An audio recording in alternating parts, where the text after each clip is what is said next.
দীর্ঘ সময়ে যারা কুমতলব হাসিলের জন্য বিভিন্ন ধর্মের মানুষের উপরে জীবনের ইজ্জতের সম্পদের উপরে আক্রমণ চালিয়েছে, আপনারা দয়া করে তাদের নাম খুলাসা করে দিন। এবং আমরা চাই প্রত্যেকটি নাগরিক তার ন্যায্য অধিকার পাক। এখানে কোনো রাজনৈতিক জমিদারি আমরা বরদাস্ত করব না। রাজনীতিবিদরা হবেন জাতির শ্রেষ্ঠ সেবক, এর বাইরে তাদের কোনো পরিচয় নেই। রাজনীতিবিদরা কখনো দেশের মালিকানা দাবি করতে পারবেন না। যারা এই মালিকানা দাবি করেছেন, যুগে যুগে তারা চরমভাবে অপদস্থ হয়েছে। যারা এই দেশের মানুষকে নিজেদের প্রজা মনে করেছেন, আল্লাহ তাদের সম্মান উঠিয়ে নিয়েছেন। আর যারা মানবতাকে সম্মান করেছে, শ্রদ্ধা করেছে, আল্লাহ তাআলা তাদের সম্মান বৃদ্ধি করে দিয়েছে, তাদের শক্তিকে সংহত করেছে। আল্লাহর সাহায্য তাদের পিছনে এসেছে। আমরা আল্লাহর সেই সাহায্যের প্রত্যাশী। এমন একটা জাতি আল্লাহ তাআলা আগামী দিনে আমাদেরকে গড়ার তৌফিক দিন, যেখানে মানুষে মানুষে কোনো ভেদাভেদ থাকবে না। প্রত্যেকটি মানুষ তার দেশের পরিচয় দিয়ে দেশে এবং প্রবাসে, বিশ্বে সকল জায়গায় গর্ববোধ করবে।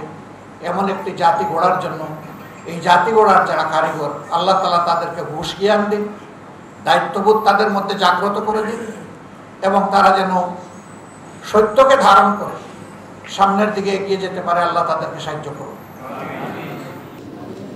ধর্মের ভিত্তিতে জাতিকে বিভাজিত করা আমাদের কাজ নয়। ধর্ম যার যার নিজস্ব চয়েস,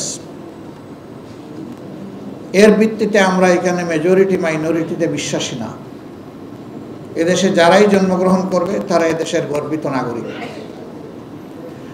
তারা তাদের নাগরিক অধিকার সকলের মতো ন্যায্যতার ভিত্তিতে অবশ্যই তারা ভোগ করবে। দীর্ঘ সময়ে যারা কুমতলব হাসিলের জন্য বিভিন্ন ধর্মের মানুষের উপরে জীবনের ইজ্জতের সম্পদের উপরে আক্রমণ চালিয়েছে, আপনারা দয়া করে তাদের নাম খুলাসা করে দিন। আপনারা সাদাকে সাদা বলুন, কালোকে কালো বলুন। তাহলে কালোরা সাদা এপ্রন গায়ে দিয়ে সমাজে আর বিচরণ করতে পারবে না। তারা সমাজের কাছে ধরা পড়ে যাবে। আমরা তাকে স্পষ্টভাবে তাদেরকে এটাও বলেছি, সেই কালো ব্যক্তিটি আমি হলে আমার নাম বলে দেন, কোনো অসুবিধা নেই। সমাজ আমাকে চিনে ফেলুক। আমরা প্রত্যাশা করব আগামীতে কোনো অন্যায়কে কেউ বরদাস্ত করবে না এবং কেউ আড়াল করার চেষ্টা করবে।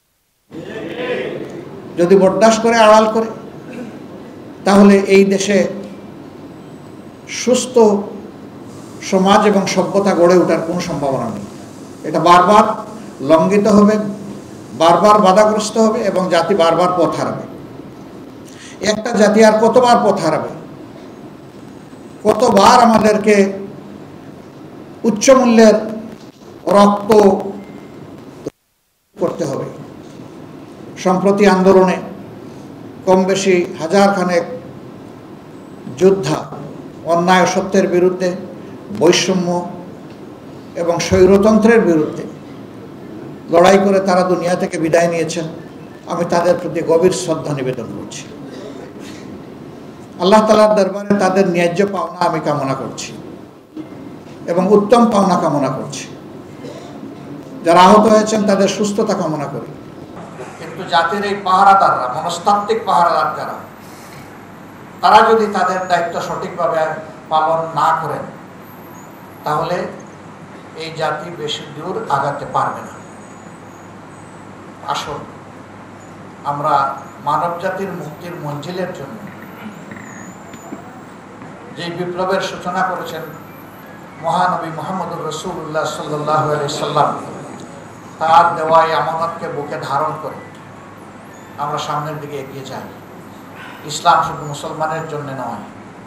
আল্লাহ তাআলার অ্যাপ্রোচ হচ্ছে শাহরু রমাদানাল্লাযী উনজিলা ফীহিল কুরআন হুদাল লিন্নাস। পবিত্র রমজান মাসের কথা আল্লাহ উল্লেখ করে বলছেন, কোরআন এই মাসে নাজিল করেছি গোটা মানবতাকে পথ দেখানোর জন্য। এই মানবতার মধ্যে সবাই আছে। এই জন্য এই ভারতবর্ষ, মুসলমানরা শ বৎসর তারা শাসন করেছে, কিন্তু সেখানে কোনো অশান্তি ছিল না। মুসলমানরা সংখ্যায় সংখ্যা লঘিষ্ঠ ছিলেন, তারপরেও তাদের শাসন শতাব্দীর পর শতাব্দী ভারতবর্ষের আপামর জনগণ মেনে নিয়ে তারা আনন্দিত ছিল। কিছু গাদ্দার, কিছু বিশ্বাসঘাতক ভারতবর্ষের এই শান্তিকে তছনছ করে দিয়েছে, যার কুফল 190 বছর এই জাতিকে ভোগ করতে হয়েছে। তারপরেও স্বাধীনতা পেয়েও আমরা স্বাধীনতা পেলাম না। এরপরে আবার আমরা স্বাধীন হলাম, তার স্বাদ ভোগ করতে পারলাম না। আমরা মজলুম সংগঠন, বারবারই বলি, সবাই স্বীকার করে আমরা মজলুম সংগঠন, কিন্তু আমরা মজলুম হওয়ার জন্য আমরা মানসিকভাবে বিধ্বস্ত নই। আমরা বিধ্বস্ত হলে এই তরি উল্টা স্রোতে বয়ে নেওয়া আমাদের পক্ষে সম্ভব হতো না। এটা আমাদের কাজ নয়, এটা স্বয়ং আল্লাহ রাব্বুল আলামিন আমাদেরকে দিয়ে করিয়েছেন।